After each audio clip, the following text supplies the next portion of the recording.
కృష్ణా జిల్లా మచిలీపట్నం కొబ్బరి తోటలో చోటు చేసుకున్న ఇంటి కూల్చివేత వివాదంపై తెలుగుదేశం పార్టీ కీలక ప్రకటన చేసింది.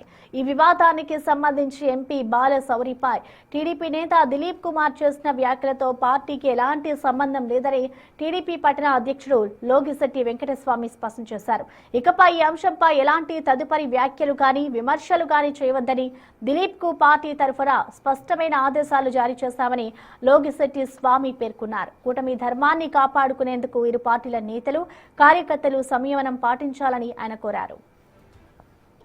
మచిలీపట్నం కొబ్బరి తోట మరియు బిల్డింగ్ నిర్మాణం ఎంపీ బాలశౌరి గారి పైన వ్యాఖ్యల గురించి తెలుగుదేశం పార్టీ కార్యవర్గం పూర్తి నివేదిక అందజేయడం జరిగింది. రాష్ట్ర పార్టీ ఆదేశాల మేరకు తదుపరి కార్యాచరణ తీసుకోవడం జరుగుతుంది.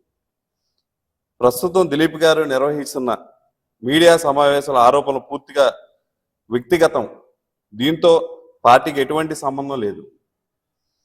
ఇప్పటికే పార్టీ నుంచి దిలీప్ గారికి ఎటువంటి వ్యాఖ్యలు చెయ్యరాదని చెప్పడం జరిగింది. అదేవిధంగా కూటమి సభ్యులకు కూడా విన్నపం, సమన్వయం పాటించాలని, పార్టీ ఆదేశాల మేరకు కార్యాచరణ ఉంటుందని చెప్పడం జరుగుతుంది. అలాగే పార్టీ సభ్యులు సమన్వయం పాటించాలని మరి ఒక్కసారి విన్నపం.